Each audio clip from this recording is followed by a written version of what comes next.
Agora, com exclusividade para a Cultura FM de Castelo, as notícias da capital federal. Brasília. Chamando. Bom dia, sou José Carlos Gambarini e estes são os destaques de hoje. Hoje vamos relatar as atividades dos deputados e senadores capixabas. Trazemos Soraya Manato, Rose de Freitas, Fabiano Contarato, Ted Conte e Sérgio Vidigal. Acompanhe-nos!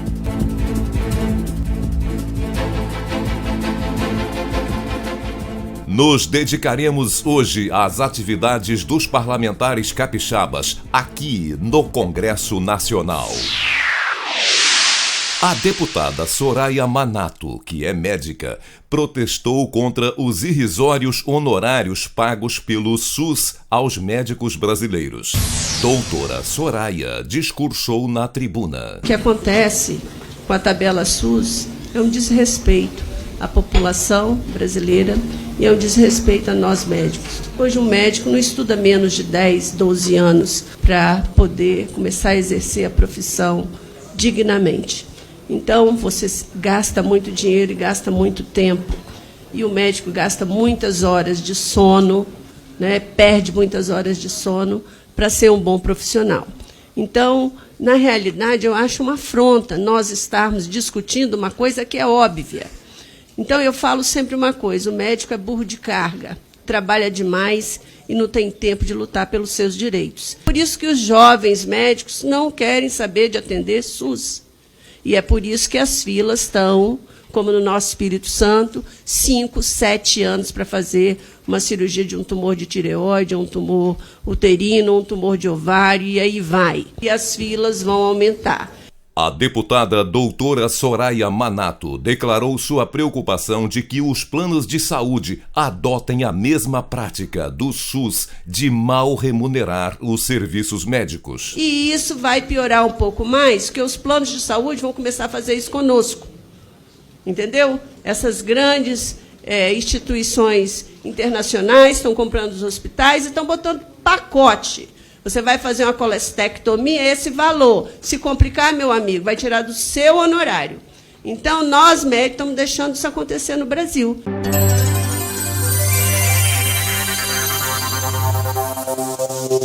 A senadora Rose de Freitas declarou seu voto na sessão da CCJ do Senado, que derrubou o decreto de posse e porte de armas.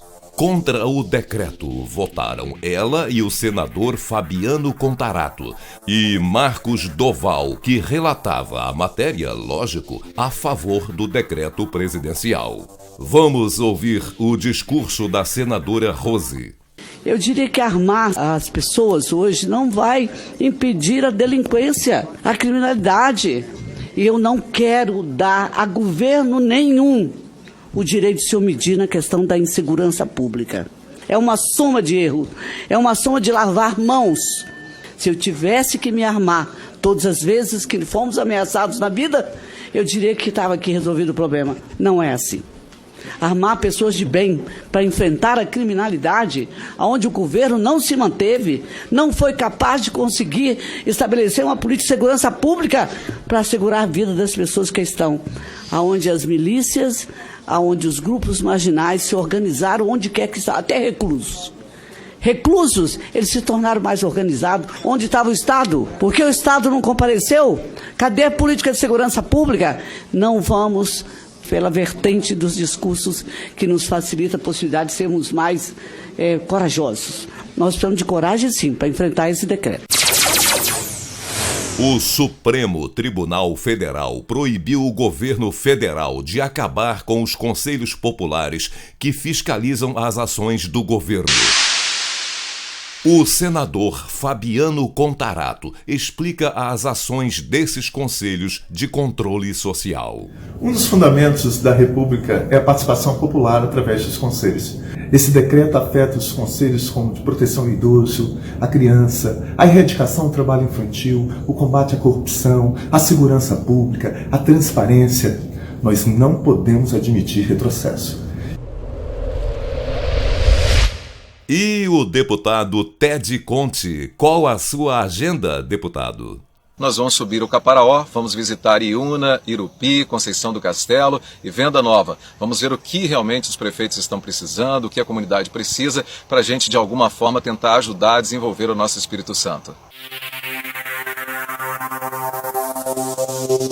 Estão programadas para hoje em todo o Brasil greves e manifestações contra a redução de verbas para a educação e a proposta do presidente Bolsonaro de reformar a Previdência.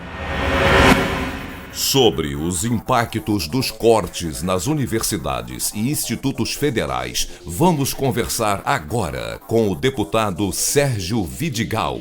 Bom dia, deputado. Olá, ouvintes da Rádio Cultura FM de Castelo, em todo o sul do Espírito Santo. Também quero saudar o diretor da Rádio Cultura FM de Castelo, Dr. César Nemer. E um abraço também especial a vocês, a Carlos Gambarini, que estou tendo o privilégio agora de estar podendo debater problemas importantes a nível nacional, que ocorre aqui no Congresso Nacional e que também é de interesse de toda a sociedade brasileira, sociedade capixaba e especialmente também de Castelo do Sul do Estado.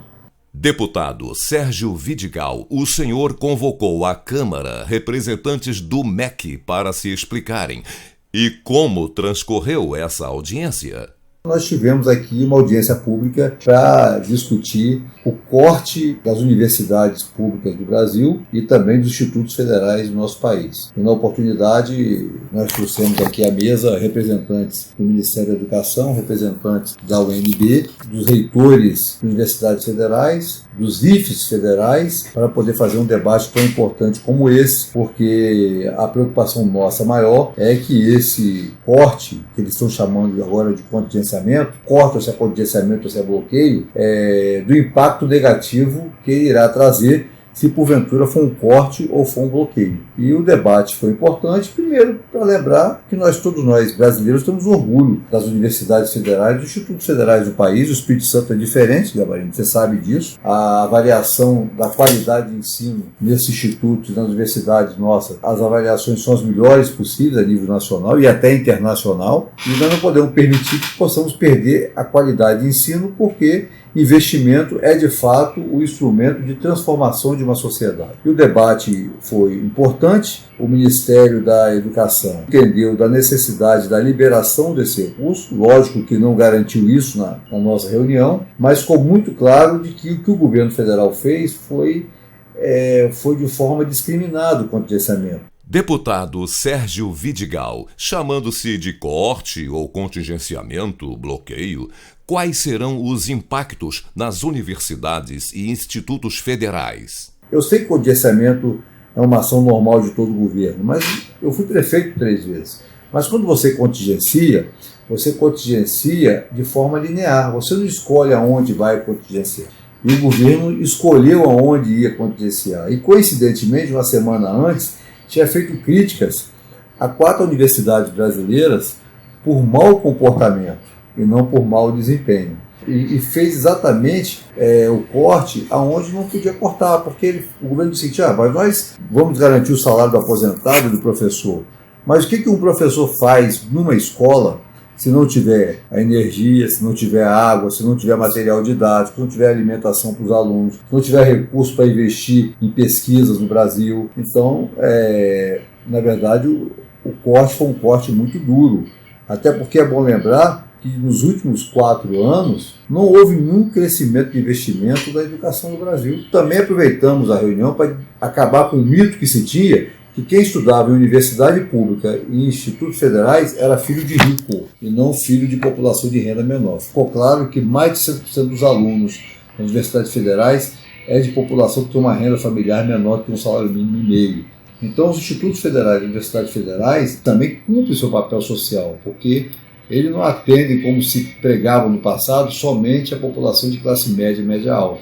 Muito pelo contrário. E lembrando que também, além da população de renda menor ter acesso maior, também ficou comprovado que o percentual de negros também aumentou muito nas escolas, nas universidades públicas federais e nos institutos federais nos últimos anos, coisa que no passado era totalmente diferente. Muitíssimo obrigado, deputado Sérgio Vidigal, ex-prefeito da Serra. Também agradeço a você que nos prestigiou durante toda a semana. Até segunda.